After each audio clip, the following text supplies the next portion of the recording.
गुजर भी दिया, किसी ने भी उसका रेप कर दिया, आप पकड़ के जेल में डाल दो भाई। लेकिन ये लोग क्या करते हैं, उनको पकड़ते तो है नहीं, जातियों को ऊपर लेके आते हैं। लेकिन इनकी मानसिकता देश को आगे बढ़ाने की नहीं है, देश को पीछे ले जाने की है। नरेंद्र मोदी जैसा लोग आदमी यार, जो 8,500 करोड़ के एरोप्लेन में चलता है, 10 लाख का कोट पहनता है, 1.25 लाख का पेन डालता है, और देश का जो इंडेक्स है भूखमरी में।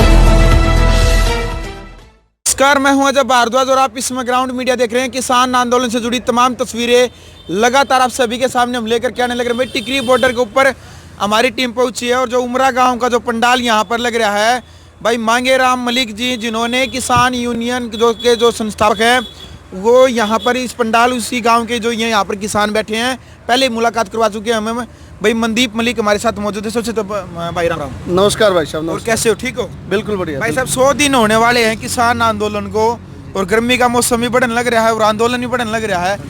कहाँ लग रहा है, आप कहाँ देख रहे हैं आप आंदोलन को? देखिए भाई साहब, देखो वो तो शुरुआत से लेके अब तक क्लियर कट है जी। जब तक ये काले कानून वापस नहीं होते, जब तक MSP लागू नहीं होती, तब तक किसान यहाँ बैठा है और अपना विरोध प्रदर्शन कर रहा है। जब ये लंबा कितना ही चले भाई साहब, अभी 3 महीने हुए हैं, चाहे 6 महीने हो, 1 साल हो, 2 साल हो, जब तक ये एक क्रांति का रूप ले चुकी है और क्रांति शहादत मांगती है भाई साहब। और जब तक हम हमारे उद्देश्य में कामयाब नहीं हो जाते, तब तक हम घर वापस क्या मुंह लेके जाएंगे। बिल्कुल। SHO मुंडका की तरफ से यहाँ पर चेतावनी लगा दी गई है। हाँ। देखा आपने वो बैनर? हाँ, वो मैंने देखा है।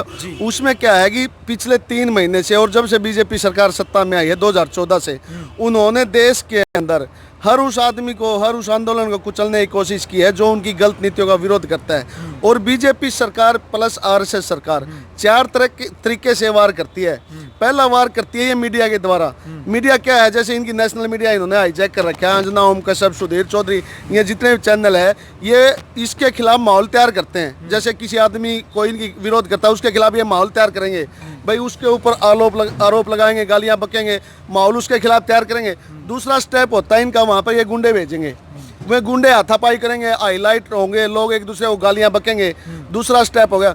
तीसरा स्टेप होता है कि बंदा पुलिस प्रशासन, भैया पुलिस प्रशासन को आगे करते हैं। आपने देखा होगा कि RSS के कुछ गुंडे टिकरी बॉर्डर पे आए, सिंधु बॉर्डर पे आए, उन्होंने हमारे किसान भाइयों के ऊपर पत्थर बरसाए, तो साथ में पुलिस प्रशासन था, उनकी औकात नहीं थी अकेले आके वो करें।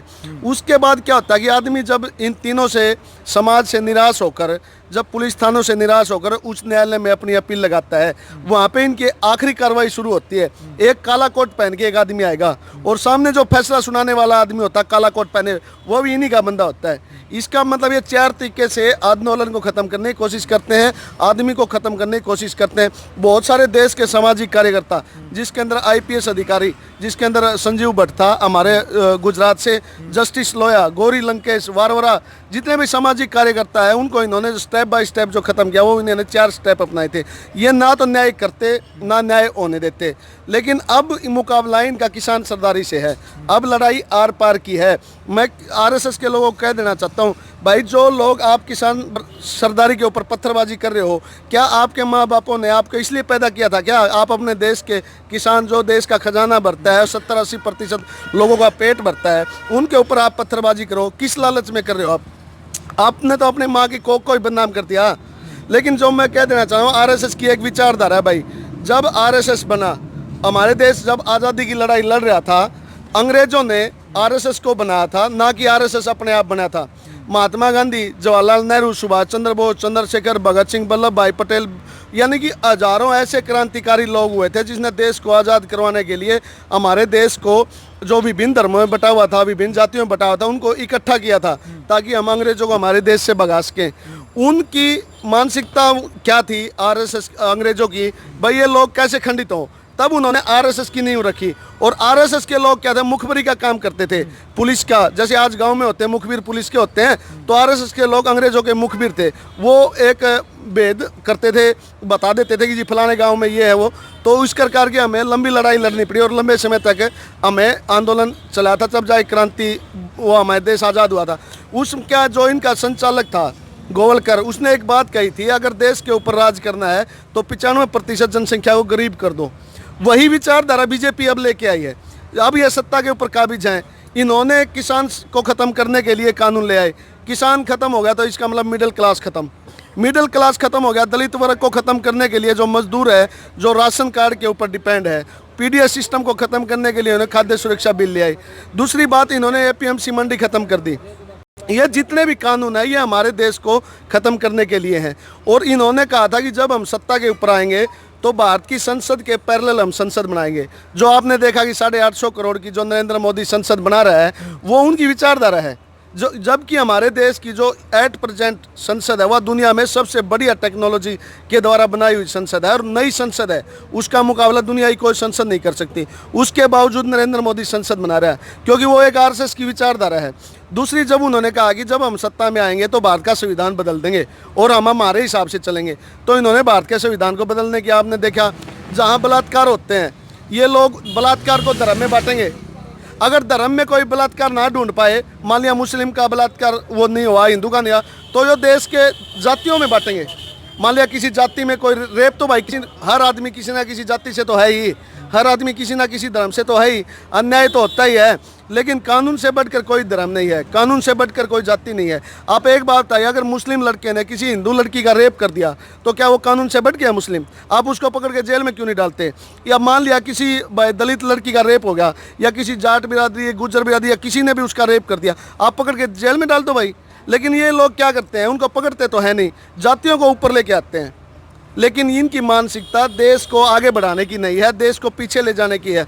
नरेंद्र मोदी जैसा लोग आदमी यार, जो 8,500 करोड़ के एरोप्लेन में चलता है, 10 लाख का कोट पहनता है, 1.25 लाख का पेन डालता है, और देश का जो इंडेक्स है भूखमरी में दुनिया में हम दूसरे नंबर पे हैं। और जबकि 2014 से पहले हम क्या सोचते थे कि अमेरिका के बराबर जाएंगे, लेकिन अब हम तो यार बांग्लादेश, पाकिस्तान, अफगानिस्तान से भी नीचे आ गए। तो ये आंदोलन अब रुकने वाला नहीं है। ये आंदोलन अब जन आंदोलन में और जन आंदोलन क्रांति में, कोई जाति विशेष मान लिया कि किसानों ने आंदोलन को शुरुआत की। लोग इस आंदोलन को, बीजेपी क्या करती है, पहले तो धर्म में बांटने की कोशिश करेगी, फिर जातियों में बांटने की कोशिश करेगी। लेकिन किसान तो सर्वधार्मिक है, सर्वजातीय है। मान लिया किसानों ने शुरुआत कर दी।